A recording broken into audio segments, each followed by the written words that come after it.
Solution. और देखो इसको डिस्क्राइब करने जा रहा हूँ, बच्चों ध्यान से सुनो।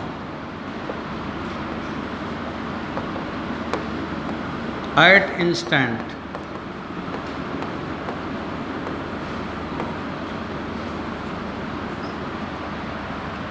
मान लो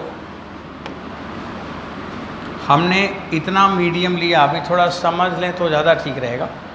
हमने इतना दूरी लिया और कितना लिया मैंने dx, ये मीडियम का पार्ट है और वो dx है, रिफ्रैक्टिव इंडेक्स म्यू। नहीं, म्यू क्या है यहाँ पे, एब्जॉर्प्शन कोफिशिएंट, अभी म्यू ना लिखो। फिर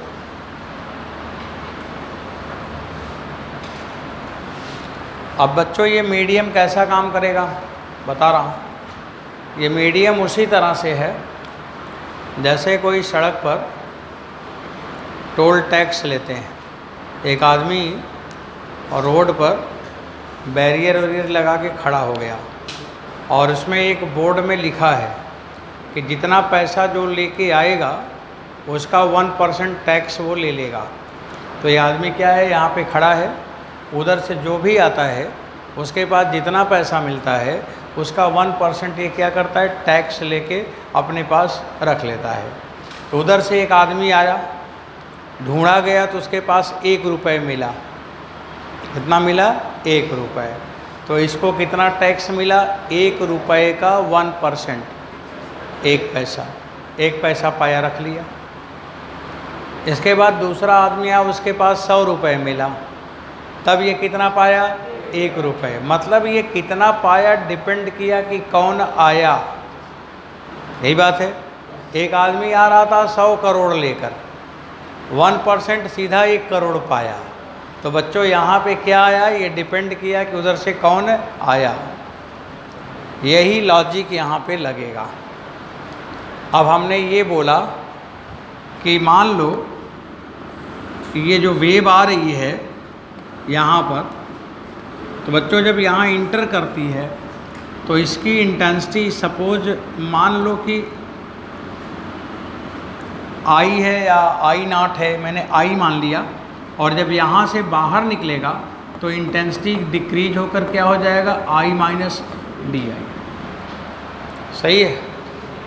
और जो डिक्रीज हो गया वो कहाँ गया, यहाँ पर इसने एब्जॉर्ब कर लिया। तो इसने एब्जॉर्ब कर लिया इसलिए माइनस लिखा है। माइनस क्या बता रहा है कि वो एब्जॉर्ब कर लिया।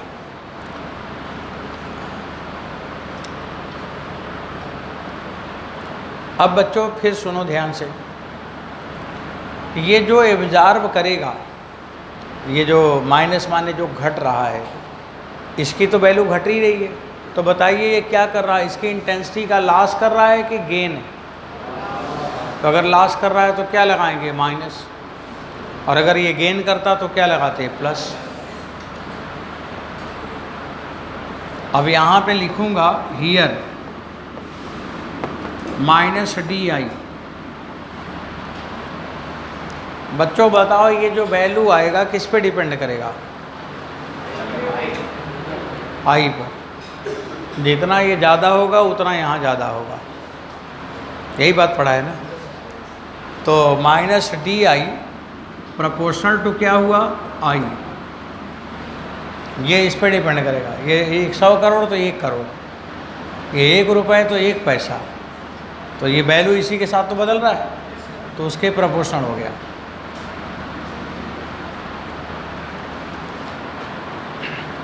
अब जैसे मान लो यहाँ से कलकत्ता जाना हो, कोलकाता, तो जगह जगह टोल टैक्स है।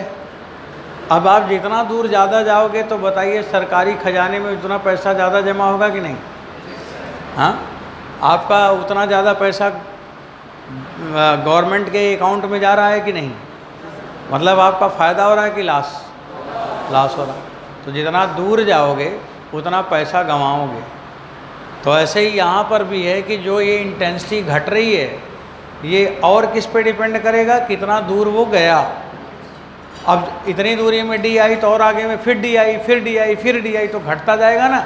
तो बच्चों ये जो डिक्रीज कर रहा है और किस पे डिपेंड करेगा, कितना दूरी वो गया। दूरी को हम क्या लिखते हैं, x। अब ये माइनस डी आई दो बातों पर डिपेंड करेगा, एक आई पर और एक x पर। ये इक्वेशन 1 और ये इक्वेशन 2। अब आप लिखोगे from first and second.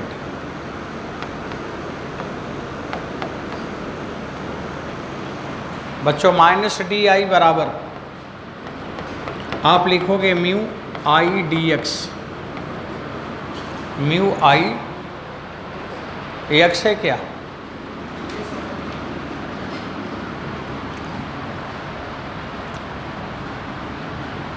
X क्या, डी एक्स ही लिख लो आप। उसमें डी एक्स लिखे हो ना, तो डी एक्स ही लिख लो। जो लेंथ यहाँ लिखे हो वही लिखो आप, डी एक्स। यहाँ डी एक्स माने हो तो डी एक्स ही लिखो। हम उसी के फॉर्म में वैल्यू निकालने वाले हैं। तो बच्चों ये हो गया। अभी थोड़ा और सुनो और बताते जाओ।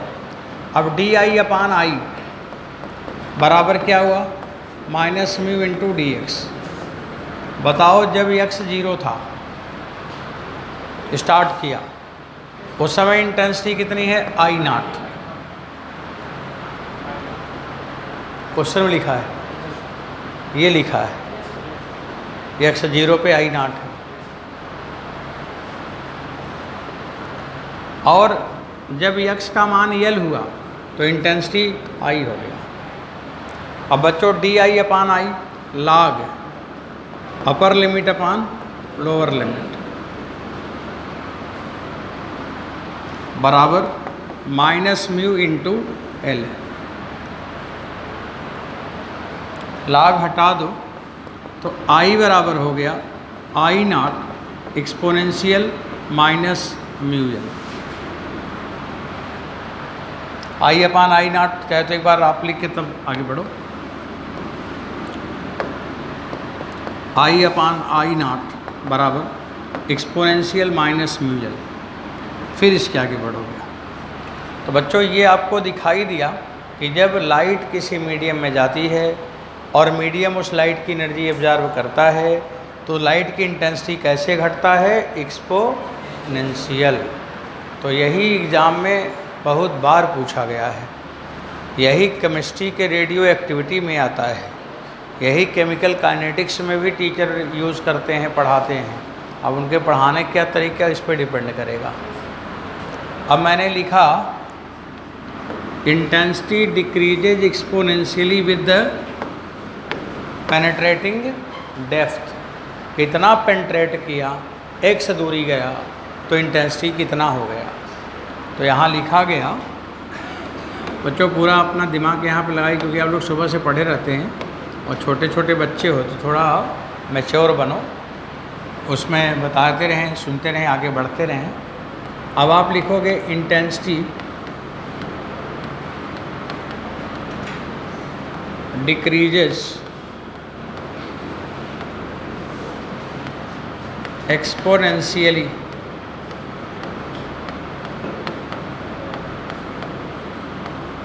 with penetrating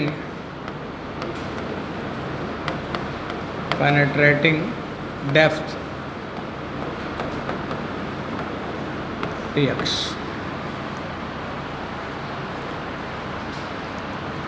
अगर हम ग्राफ बना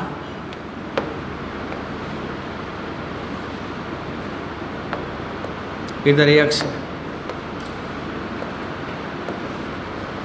इधर इंटेंसिटी है बच्चों, यहाँ पे मैक्सिमम इंटेंसिटी है और ये एक्सपोनेंशियल डिक्रीज करेगा। ये ग्राफ हो गया। ये डेरिवेशन एक बार आप घर पे और कर लीजिएगा।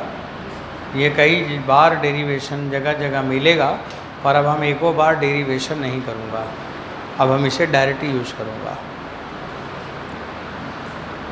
तो इंटेंसिटी कैसे डिक्रीज करेगा, एक्सपोनेंशियली किसके साथ, पेनेट्रेटिंग डेप्थ, माने कितना दूर तक लाइट पार किया।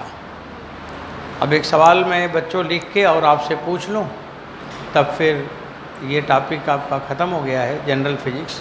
अब हम दूसरी बात शुरू करेंगे।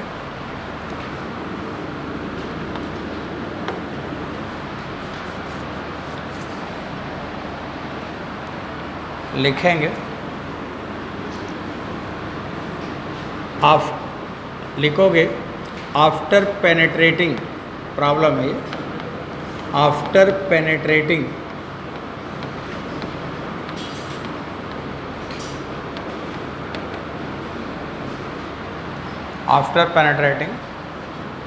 Depth 10 centimeter if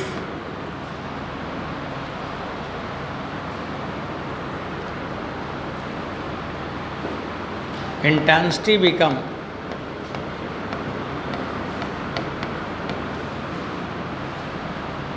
after penetrating depth 10 centimeter, if intensity become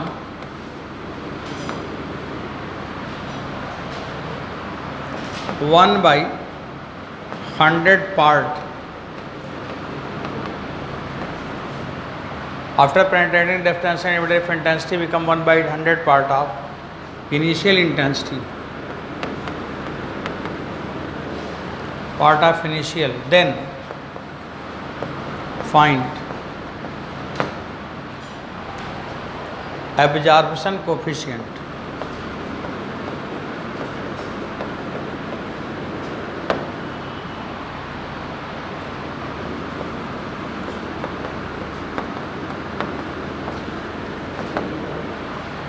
लिखा कि after penetrating depth 10 centimeter, if intensity become 1/100 part of initial, then find absorption coefficient.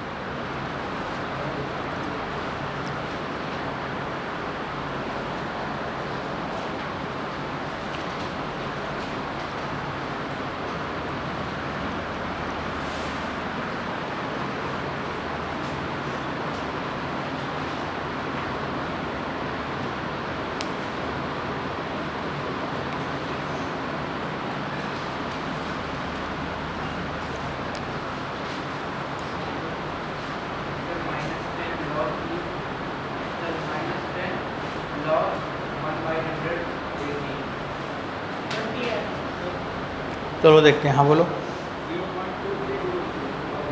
चलो ठीक है, देखो दो लोग अलग अलग आंसर आया है और हम भी लगाएंगे थोड़ा, आप लोग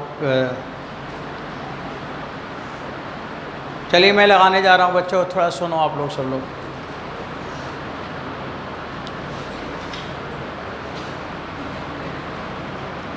शुरू करें? हाँ अब देखो मैं जब लगा लूँ ना तब लगाना आप लोग, अभी थोड़ा रुक जाना। अब बच्चों मैं सवाल लगाने जा रहा हूँ, इसमें क्वेश्चन में सब लिखा हुआ है कि 10 सेंटीमीटर पेंट्रेट करने के बाद इंटेंसिटी 1/100 हो जाता है। अगर मान लीजिए कि हम एग्ज़ाम में होते तो हम ऐसे बनाते ज़रूर, फिगर तो बनाना पड़ता है ना, आप फिगर बनाते हैं। ये 10 सेंटीमीटर है, लिखा है कि अगर ये पेंट्रेट करेगा, मतलब अगर यहाँ पे इंटेंसिटी इसकी I0 है, तो जब यहाँ से ये एब्जॉर्ब कर रहा तो इंटेंसिटी डिक्रीज करता जाएगा ऐसे, फिर ऐसे चला जाएगा। यहाँ पे बच्चों I0 है और यहाँ पे कितना हो जाएगा, I0/100। बोलिए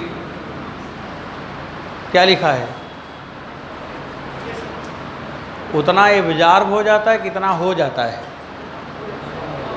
लिखा है ना कि इंटेंसिटी हो जाता है, बिकम 1/100 पार्ट ऑफ इनिशियल, तो बच्चों ये हो जाता है।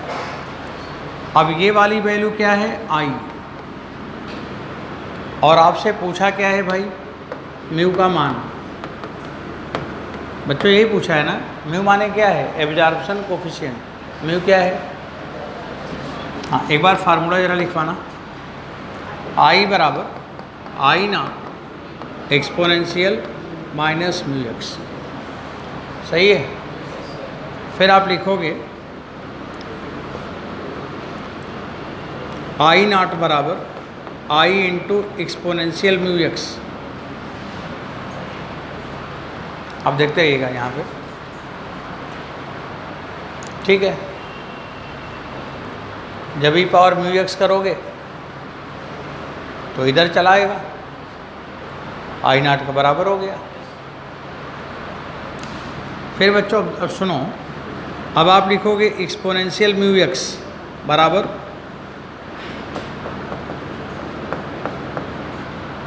ठीक है, आप देखते रहिएगा कहीं को छूटना नहीं चाहिए।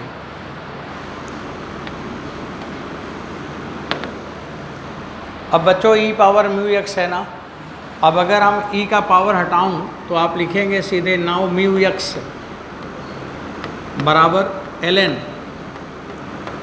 आई नॉट अपान आई। देखो ई जब हटता है ना तो उधर ln हो जाता है, लॉग हो जाता है नेचुरल। अब आप म्यू बराबर लिखोगे 1 upon X ln I naught upon I. Absorption coefficient आया बच्चों 1/x, x का मान बोलना, जोर से बोलो। 10 क्या किलोमीटर, हाँ तो मीटर बनाओ। 10 सेंटीमीटर है ना तो मीटर बनाओगे तो पॉइंट पर नहीं आएगा। तब ln I naught upon intensity I की वैल्यू दिया तो था भाई, शाबाश, आई नॉट बाई 100। आई नॉट काट दो बच्चों, 0.1 ऊपर जाएगा 10 ln 100 आएगा क्या, 100। देखते रहना सभी लोग, आई नॉट अपान आई की जगह ही रखा, आई नॉट कट जाएगा, 100 ऊपर चला जाएगा बच्चों। 10 ln 100। अब क्या लिखोगे 10 ln, अब ln 10 पावर 2 में 2 बाहर आ जाएगा, 20 ln 10। समझ आ रहा, ये 2 इधर आ जाएगा 20 और फिर ln 10 हो जाएगा। और आगे बढ़ता हूँ। अब बच्चों म्यू बराबर 20 ln log नेचुरल है ना, तो आपको पता होगा 2.303 करोगे तो log बेस 10 और 10 हो जाएगा। फिर log 10 की वैल्यू 1 होती है। अब आ जाएगा 20 इंटू 2.303 बराबर आएगा 23.03। नहीं हाँ बल ठीक 2 है ना, मैंने ध्यान नहीं दिया। हाँ ठीक है, मेरे को 10 लगा। बच्चों अब इसको लगा लोगे तो 2 3 या 6 0 6 और 4 सही है ना, 46 आएगा क्या। और यूनिट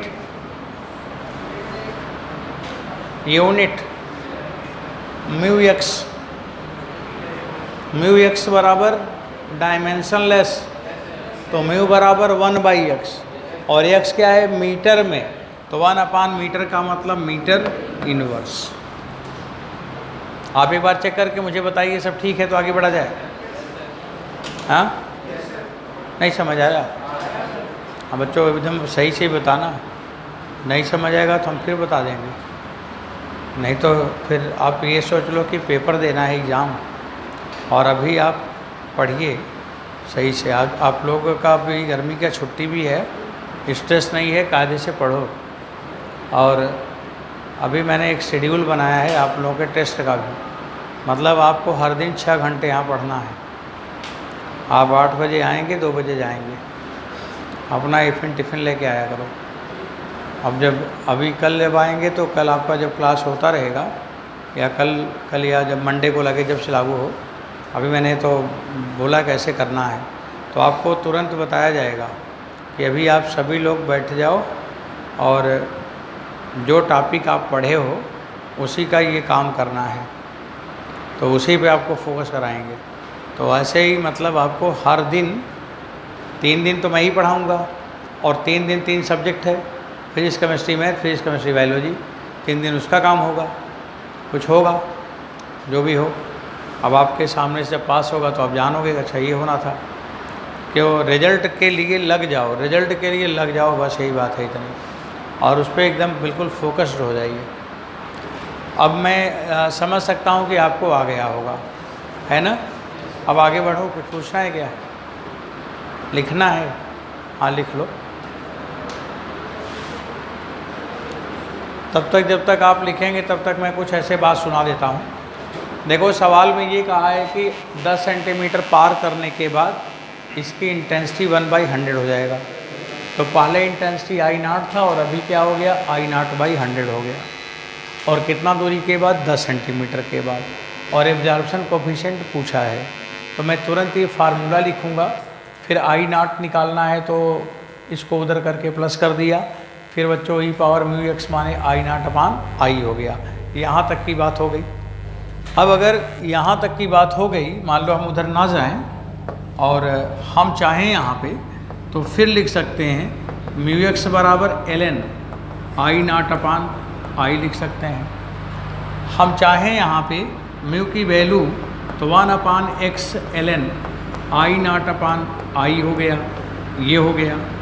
अब उधर आला बाला करने की ज़रूरत नहीं, यहाँ सीधा आ रहा है, म्यू ही तो पूछा है। अब फिर हम क्या लिखेंगे, यहाँ पे आंसर बताना। म्यू बराबर 1/x का मान कितना है, 10 सेंटीमीटर, 0.1 हो गया। और फिर बच्चों ln I0/I, I का मान क्या है, I0/100। बात मत करो, अभी मैं दोबारा से इसलिए लिख रहा हूँ कि आपको समझ आ जाए। 0.1 से ऊपर जाएगा 10 और ln 100 हो गया, 10 ln 100 हो गया, ये हो गया। अब आप इसको सिंप्लीफाई करोगे, 10 इंटू 2.303 log बेस 10 और 100 हो गया, ये ln बेस 10 में बदल गया। इसके बाद मैथ लगाओगे 23.03 और log 10 100, इसकी वैल्यू क्या हो गई, 2 हो गई। लगा रहा है अपना आंसर है। log 100 का मान 2 होता है, log 10 का मान 1 होता है, log 1000 का मान 3 होता है। रख दिया। और बच्चों म्यू की यूनिट जरूर लिख देना। तो यूनिट क्या होगा, म्यू की यूनिट कौन लग बताएगा, हाँ μx 1 है तो म्यू बराबर 1/x, और x मीटर है तो 1/मीटर माने मीटर इनवर्स। ये आंसर हो गया, सही है, ये हो गया। अभी देखो एक लोगों ने बोला था ना कि उधर मेरे को पीछे लिखना है, तो वही मैंने सोचा कि अभी ये पीछे लिखेंगे तो फिर आगे इधर लिखेंगे, तो इसलिए हम वहीं से फिर लगा दें कि आप उसको डायरेक्ट ऐसे x म्यू लिख लो, म्यू में वैल्यू रख लो, आंसर आ गया। तो कैसे भी करो, मतलब सवाल आ जाए, और क्या। बच्चों ये आपका जनरल जो बातें थी वो समाप्त हो जाती है। अब आपको जनरल में यही जानना था कि लाइट क्या है, ऑप्टिकल पाथ क्या है, ज्योमेट्रिकल पाथ क्या है, इंटेंसिटी कैसे चेंज होती है, ये सब बात। अब आप लिखो ऑप्टिक्स। अभी क्या पढ़ रहे थे, लाइट, अब क्या पढ़ोगे, ऑप्टिक्स। अब लिखो ऑप्टिक्स।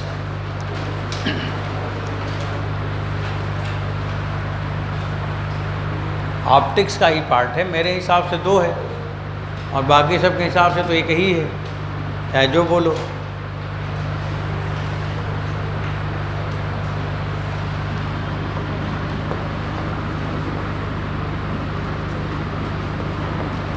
बच्चों बातें नहीं, बातें बिल्कुल नहीं, एकदम से शांत रहें। ऑप्टिक्स का मतलब क्या है, ऑप्टिक्स माने पहला वर्ड में लिखा है ऑप्ट। ऑप्ट का मतलब एक्सेप्टेबिलिटी। ऑप्ट का मतलब क्या होता है, किसी को आपने उसको फॉलो किया, आपने उसको ले लिया, तभी तो बोलेंगे ना ऑप्ट, मतलब मैंने उसको अटेम्प्ट कर लिया, मैंने उसको फॉलो किया उस पर। तो यहाँ पे लिखा है ऑप्ट। ऑप्ट माने एक्सेप्टेबिलिटी, और ऑप्ट के आगे लिखा है मैकेनिक्स। ऑप्ट करने का मैकेनिज्म, एक्सेप्टेबिलिटी जो हुआ लाइट का, उसमें कौन सा मैकेनिज्म लगा। लाइट आई आँख पर, आँख ने उसको एक्सेप्टेंस दी तभी तो दिखा, तो आखिर वो आँख और उस लाइट के बीच में कौन सी मैकेनिज्म है, इसी को सीखने का नाम क्या है, ऑप्टिक्स। तो ऑप्टिक्स क्या है, मैकेनिज्म ऑफ एक्सेप्टेबिलिटी या एक्सेप्टेंस की जो मैकेनिज्म है, ऑप्ट प्लस मैकेनिज्म बराबर ऑप्टिक्स। ऑप्टिक्स समझ में आया? ये नाम मैंने रखा है तो मैं ही तो बताऊंगा ना क्या है। तो यहाँ पे आप मैकेनिज्म पढ़ोगे कि लाइट हमारे आँख पर क्या असर डाला, हमारा आई ने कैसे उसको एक्सेप्ट किया वेव और कैसे मैंने देखा, यही सब कहानी यहाँ है सुनना। तो बच्चों ऑप्टिक्स मैंने लिखा, ऑप्टिक्स का मतलब है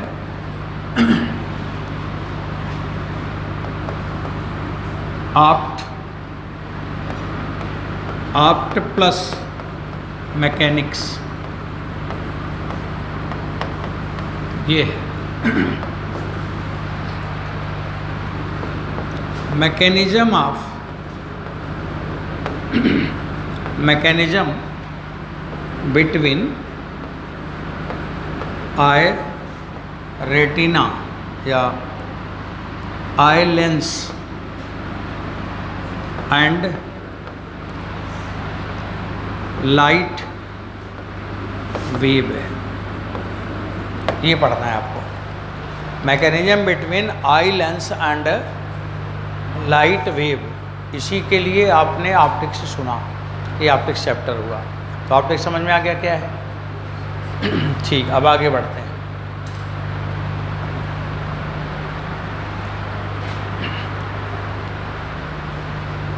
अब लाइट जैसे आएगा ना तो हमारे आँख पे कौन सा असर आएगा, ये डिपेंड करेगा कि लाइट कैसे आ रही है। लाइट कैसे आ रही है वैसे ही मेरे ऊपर उसका असर होगा। तो बच्चों जो ह्यूमन बीइंग है वो बड़ा वेरिएबल नेचर का होता है। आप जो इंसान है ना बहुत वेरिएबल नेचर के होते हो। जैसे कोई आदमी आ रहा है, आप बहुत उसके ऊपर गुस्सा किए हो, लेकिन वो बड़ा डरते डरते धीरे धीरे आ रहा है तो आपके अंदर दया आ जाएगी। तो इसका मतलब उसके चलने से हमारे मन में कोई घटना घट गई ना, अभी हम बैठे थे कहा इसको थप्पड़ मारेंगे और अभी हमारे अंदर दया आ गई, हम बोल रहे कि नहीं इसको मारेंगे नहीं, इसको समझाएंगे, ये अच्छा है। अब मेरा मैकेनिज्म कुछ चेंज हुआ कि नहीं? अगर वो तेज़ी से आता, कोई टेंशन नहीं, एकदम स्मार्ट होके झूमते हुए, तब मेरे को और गुस्सा आता, तब बोलते हुए इसको पीट ही डालेंगे। इसका मतलब उसके चलने से मेरे अंदर का मैकेनिज्म बदल रहा है कि नहीं? यही है कि जब जैसे लाइट आएगा उसी के हिसाब से हमारा आँख का बिहेवियर उसके लिए बदलेगा। तो ये इंसान को जो बनाया है ईश्वर ने बहुत वेरिएबल नेचर का है। हमें अलग अलग तरह की घटनाएं अलग एक ही चीज़ से अलग अलग समझ आती है, तो इसी को सीखना है। अब मैंने पहले ऑप्टिक्स लिखा, अब थोड़ा आगे बढ़ता हूँ। लाइट बच्चों इलेक्ट्रोमैग्नेटिक वेव है और यहाँ पे नंबर 1 लिखा मैंने। लाइट कहाँ से पास करेगा ये बड़ा इम्पोर्टेंट है। लाइट कहाँ से पास करेगा?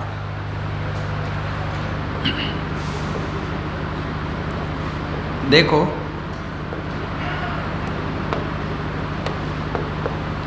ये बच्चों एक यहाँ पे स्लिट है, मतलब एक हमने ये मान लो दीवार है, ये वाल है, अब समझना है, ठीक है। और यहाँ पे मैंने बना दिया खिड़की, ये खिड़की है, विंडो है, और इस विंडो का विड्थ जो दिया है वो d है। अब ये लाइट, ये वेव है आ रही है, ये लाइट वेव ऐसे आ रही है, और इस वेव का वेवलेंथ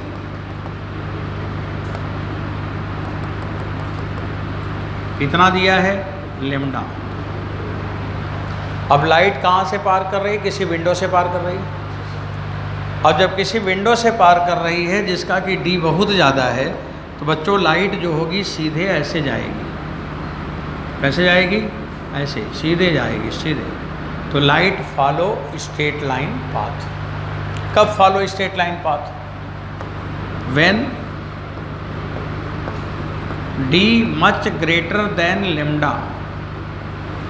मतलब ये जो विंडो का डायमीटर है वो इसके वेवलेंथ से बहुत ज़्यादा है। जब बहुत ज़्यादा है तो ये लाइट ऐसे जाती है, इसे हम लोग क्या कहते हैं? रे। लाइट कैसे जा रही है? रे। ये रे किसने नाम दिया था? रेलीज ने। रेलीज साइंटिस्ट थे, उन्होंने सबसे पहले इसको बताया था, इसीलिए उनके नाम से रे पड़ा है। समझ गए रे क्यों नाम पड़ा? रेलीज ने नाम दिया था। यही सब समझना है, इसी को कहते हैं साइंटिस्ट। कौन चीज़ कहाँ से आया वो समझो, फिर कैसे आया वो समझो, फिर क्या बना वो जानो, फिर आपको पूरा वो नॉलेज हो गया। अब यहाँ पे बच्चों इसे हम लोग रे बोलते हैं। और ये ऑप्टिक्स जिसमें ये लाइट ऐसे चल रही है उसे हम कौन सी ऑप्टिक्स कहेंगे? Ray optics. ये रे ऑप्टिक्स हो गया। अब रे ऑप्टिक्स कब लगेगा? जब विंडो जहाँ से लाइट जाए वो ज़्यादा हो, तब उसे हम लोग कहेंगे रे ऑप्टिक्स। अब यहाँ पे लिखेंगे light follow straight line path. Straight line path, इसमें लाइट स्ट्रेट लाइन पाथ पर चलेगा। Light follow straight line path. और बच्चों इस रे ऑप्टिक्स में हमें क्या पढ़ना है? इस कंडीशन में क्या पढ़ना है? इसमें हमें दो चीज़ पढ़ना है। एक पढ़ना है रिफ्लेक्शन और दूसरा पढ़ना है रिफ्रैक्शन। ये आप दो चैप्टर पढ़ोगे, रिफ्लेक्शन और रिफ्रैक्शन। शुरू तो यहीं से करेंगे। अब थोड़ा दूसरी बात और सुन लो। तो बच्चों यहाँ पे पता चला कि जो रे है वो हमेशा कैसे चलेगा? स्ट्रेट लाइन पाथ पे। तो एक लोग थे, इटली के साइंटिस्ट थे, उनका नाम था ग्रिमाल्डी। क्या नाम था? ग्रिमाल्डी या ग्रिमाल्दी बोलो, इटली वालों को दी बोला जाता है। तो ग्रिमाल्दी जो थे पेड़ के नीचे बैठे थे। जितने फिलासफर लोग होते हैं वो कहाँ रहते हैं? पेड़ ओड़ के नीचे ही बैठे रहते हैं। ठीक है, वो नेचर के पास ज़्यादा रहना चाहते हैं और नेचर के पास रहने से उनको ज्ञान मिलता है। और जितने मूर्ख टाइप के होते हैं वो बड़ी बड़ी बिल्डिंग में रहना चाहते हैं, ईंट पत्थरों के बीच में घुसना चाहते हैं।